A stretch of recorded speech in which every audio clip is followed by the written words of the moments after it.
Hello, and welcome to the Ant-Man channel. It is Monday, the 22nd of December, 2014. These are the last days of the year. It's crazy how fast it went by, right? Welcome. I have an article from WND.com under the column Faith, and this was published 2 days ago. This is by Bob Unruh, WND exclusive. You can probably go check it out for yourself. I know there's probably a video on here too. Evidence mounts and fired for being Christian case. So evidence mounts and fired for being Christian case. Attorneys argue officials canceled doctors hiring because of the sermons he preached. Wow. This is America, by the way. This is I'm not reporting news from communist China or anything. I'm in America, by the way.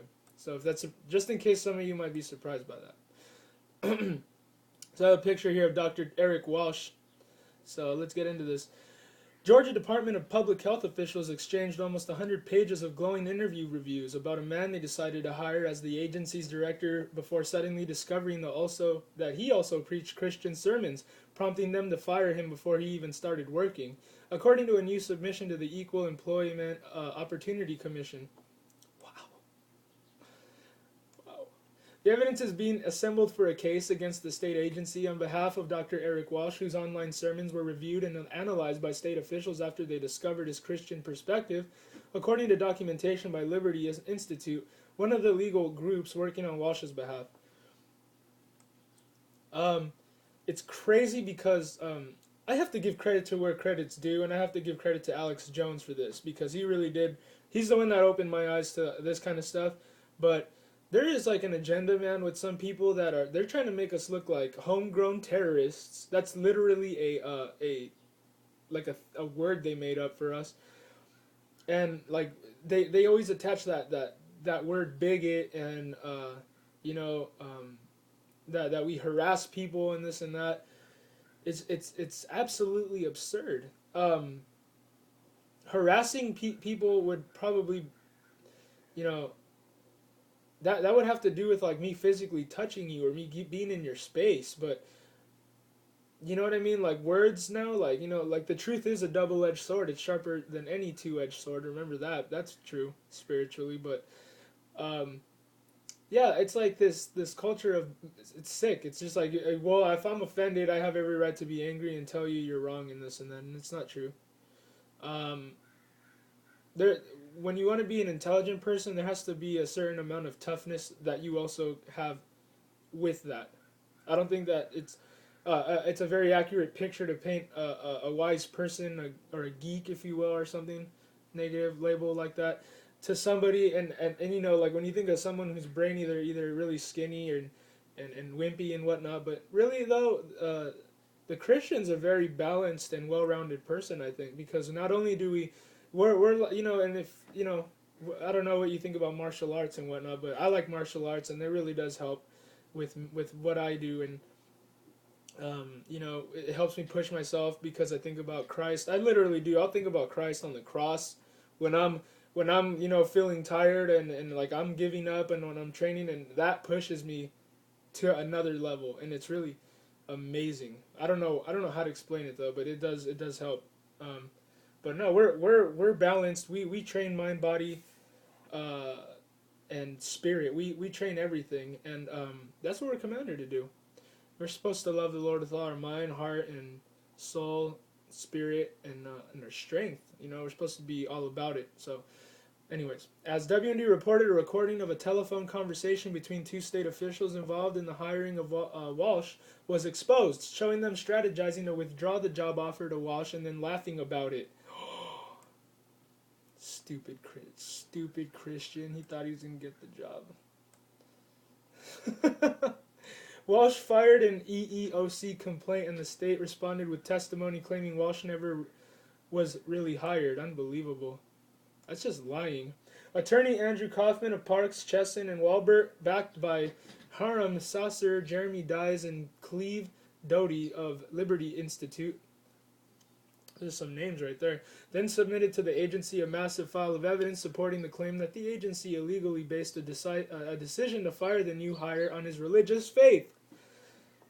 I mean, what happened to separation of church and state? That sounds like someone trying to promote a religion because let's face it, if you look all around the world and you look at every single religion, that's how they act. They don't want your kind around here. You could go back the way you came. You know, there's never a loving and accepting and tolerant spirit about people who are religious. And if you think you're an atheist and you're not a religious person, you're out of your mind. Everybody puts their faith in something.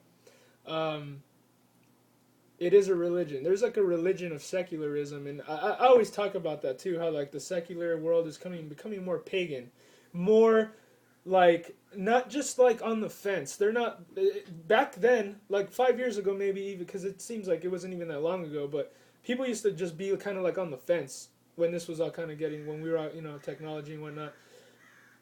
People were just like, all right, whatever. I'm not really believer of good and evil or whatever. It became postmodern, I guess. But and then now I see that this postmodernism is turning pagan because it's like love what's evil and like kind of like laugh about it, but be anyone who tries to do justice to anyone who wants to be just and right is the one that's stirring up the problems, and we need to get him.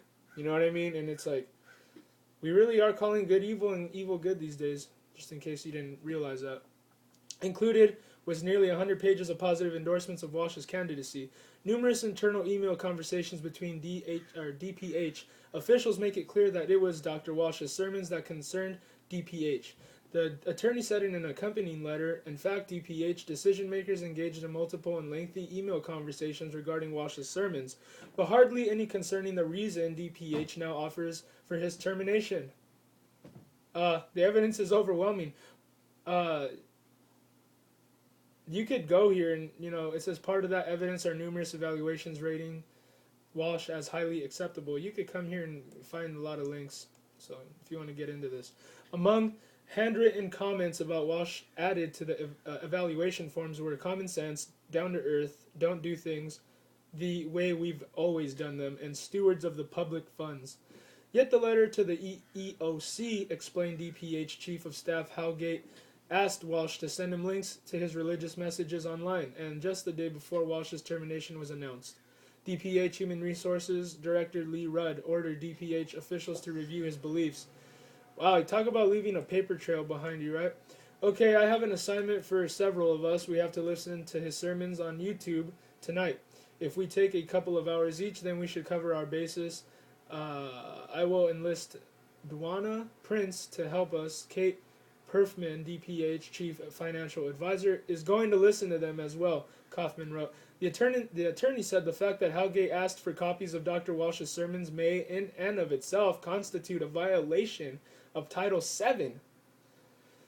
Yeah, because remember, we're not allowed to make religious tests to get you in any position in this country, and that also is kind of ironic because, like I said earlier, there's like a religion of secularism, and if you're a Christian, then you're not allowed in the club. You're not allowed to be in the in crowd, and I don't want to be a part of the in crowd, to be honest with you. Anyway, I think all the people look up to these days are really silly looking, and they act retarded, just to be like, just for the sake of not using a swear word, because really they're idiots, man.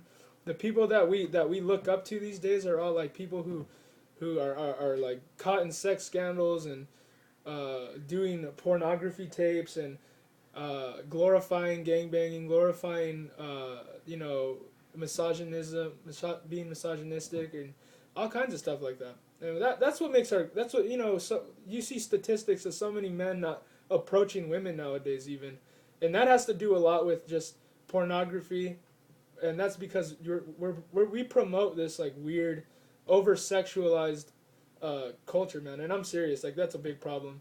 That's a really big problem. People are not even like hooking up anymore, man. It's just all. I mean, they are, but there's no like relationship there. Anyways, Rudd informs his colleagues and subordinates that listening to Dr. Walsh's sermons is a mandatory assignment. Such an assignment is so massive an undertaking that it would require the assistance of others, and even then would take a couple of hours each to get through them. Kaufman's letter said, the investigation was triggered by an earful to the department by those or from those who took issue with Dr. Walsh's religious beliefs, the letter explained. Documents reveal one complaint came in from the co-chair of the county Democratic Party and a gay activist who threatened to arrange protests if DPH hires Dr. Walsh. The submission explained, "Oh, they're going to get mad if you don't, oh." Notwithstanding the invented narrative found in DPH's letter, Dr. Walsh had his employment revoked because of the sermons he preached. That alone is an illegal employment practice, the letter said. At the very least, the inescapable conclusion that DPH senior officials consider Dr. Walsh's religion and expressions of that religion in making its employment decisions. That is likewise an illegal practice by a prospective employer. Amen. To the federal agency charged with prosecuting illegal discrimination, the letter said, DPH's primary concern, at least originally, was hiring the right person. Dr. Walsh was the right person. He was overwhelmingly impressive to those who interviewed him at the DPH, at least until Lee Rudd assigned senior staff to spend overtime hours reviewing his sermons. For example, Dr. Jack Kennedy, the chief interviewer, recommended directly that Walsh be hired. His comment was, "I feel quite certain that we will not be seeing a more qualified candidate for DHD anytime in the near future." I'm telling you, man, I think that there are rogue sects in this culture, in our country. We have an enemy from within, and yeah, it's an enemy because there's like a group of people with an ideology of we need to keep Christians down, and that's not right, man. Think about how sick that is.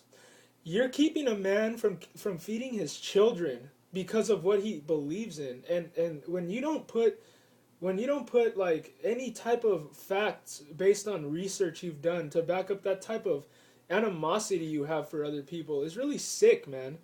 Why don't you get to know people a little before you start spouting your regurgitated ideologies at people? Me, just as a normal person, even though I have this channel, I don't talk about religion and politics to nobody. And if somebody's different than I and is openly like even Muslim or whatever, I would just be like, I would talk to someone a little person to get to know them a little bit before you start hating people, because you know what, man, you shouldn't hate people, period. You should hate evil.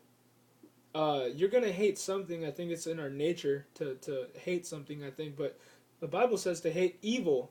And evil has an influence, and it's not the sinner we're supposed to hate, but the sin that is taking that is keeping them bound to the devil, and that's the truth of the matter. And that's sick to me, man. That's sick that there are people out there that want to keep good men and women who are godly and virtuous and believe in all things beautiful and lovely and meditate on all things noble and of good report and all that. Why do we have to have a culture of it's just sick, right? Because it's like you can't have a job because you're a Christian. That's unbelievable. If you don't know how evil that is, that's evil, man. You're keeping someone from living their, what America's all about. That's what America's all about. We don't do business based on gender and race and religious background here. We do the free market economy, man. If only you knew what it was about, maybe we would get back on track in this country. But Obama has racked up some debt, though, man. We got some debt for real. Anyway, this is the same Dr. Kennedy who now, according to DPH, became entirely disenchanted with Dr. Walsh when James Howgate asked county representatives whether they should terminate Dr. Walsh's employment on a hastily assembled conference call. The day immediately after, Lee Rudd, Kate Furman, Justin Wade, and Dwana Prince had spent several hours each of the night before illegally reviewing and evaluating Dr. Walsh's sermons, Kaufman argued. I'm just going to say it. America hates God. And we will accept all these other, like, Eastern and Middle East, all these different philosophies and religions, but we shun the one that we're known for, having history with in this country. We shun it and we reject it. And it's just the fact of the matter is America hates God, and it's because of morality. And we have so many things that distract us that God says if you make yourself a friend of the world, if you become a friend of the world, you make yourself an enemy of God. And that's just how it is. And in our country, I just have to tell you guys, even atheists, that other countries don't like us, and the reason for that is because most other countries are religious and they believe in a standard of morality, and the way that we live in this country is it's deplorable to other countries, whether their religion is right or wrong. You know what I mean, in your opinion. And I know that all religions are false, but they still have a standard of morality, whether they're based on a cult or not, out there. For you guys that don't understand that, and the reason they don't like us is because we just are generally pagan. We don't believe in nothing. We're just anything goes, do what thou wilt here. So that's why you have enemies abroad, man. Is because people are like, these people have all the liberty in the world, and look at what they do with it. That's literally how they think about us, dude. So anyway, the evidence leads to only one conclusion. DPH, under pressure from activists and community stakeholders, went looking for an excuse by which they might convince the county boards of health to provide cover for the termination of Dr. Walsh. The telephone call in which officials joked about informing Walsh of his firing between Dr. Patrick O'Neill and Furman. Furman said, and I'm going to try to come off as very cold because I don't want to say very much. If I try to make it warm, I've thought that through. It's gonna just not, there's no warm there's no warm way to say it anyway. Then there was laughter from both parties. O'Neill then said to inform Walsh, "You're out." And there was another round of laughter. It was very funny. It's very funny, Furman said. That's straight up. What that just shows you the heart of that person, and that's just what he's showing you now. You know what I mean? That guy's private life must be, you know what I mean? Like, money's the line with some people, and that just shows like how little they really are on the inside. That they're a little man on the inside. They may have money and cars and all that and look great on the outside, but they're little cowardly men on the inside, because that's sick, dude. That's sick. To be getting some kind of satisfaction out of someone else's misfortune there's something wrong with you. It's called sin, and you need to get that taken away from you from God. So do that today. But you know what I mean? It's just, how petty is that? You know what I mean? It's so gross, dude. I think it's gross, totally gross. And oh man, we get accused of being so many things, but when that kind of stuff comes out in the open, it shows that you have no balance and no objective moral standard in your life. You just go with the flow, my friend. Um, the Bible says that a man that is blown back and forth like the waves being pushed by the wind, is someone who doesn't build someone who has no foundation on which they build on, and that means that when something besides God is at the center of your life, which is idolatry, that's how it is. Most likely you're emotionally governed. Stuff like this happens. There's no integrity. There's no, money's always the line, whether you're going to do something or not. There's no morality in there. And that's an empty, dark person. And that's just what he's showing you, that he thinks that kind of stuff's funny. I wonder what other kind of things he thinks are funny too. Actually, I'd rather not go there, because I know that only the imaginations of the heart are only murder and adultery and all those things. So no one should be fired for simply expressing his religious beliefs, said Kaufman. In America, it is against the law to fire an employee for expressing his religious beliefs, especially when that expression takes place at church. This kind of religious intolerance by an employer has no place in today's workforce, or in America for that. Uh, you know, Walsh, who holds both a medical degree and PhD, also serves as a lay minister with the Seventh-day Adventist Church. The complaint explains he had accepted the Georgia position, and his hiring had been publicly announced when top officials apparently were targeted by a campaign from activists to injure Walsh, and with statements about his faith and statements he has made in church, the legal team said. The more you oppose us, the more you're going to lose, I think, out there. For anybody opposed to Christianity, you're not fighting me. You're not fighting a group of people. You're fighting against the real living God, and you're not going to win, period. They explained Walsh was eminently qualified to lead the Georgia Department of Health, but has now been effectively blacklisted by the Georgia Department of Health because of religious messages he gave as a lay minister. Remember, at the very highest levels, we are considered as dangerous as Al-Qaeda, and we are considered terrorists. And that's what the agenda is. They want us to look bad to the general public. I say the more that stuff like this comes out, the more we put it out there and the more we speak up, because it'll bring more attention to our case, and maybe it'll even bring people to Christ. Ultimately, that's what we want. That's why these issues sometimes need to be taken advantage of, the opportunity, and that there is a real enemy. There is real injustice going on in this country because of what we believe in. But like I said, we gotta, take a rap on the chin and continue to move forward. So pursue truth and defend liberty. God bless.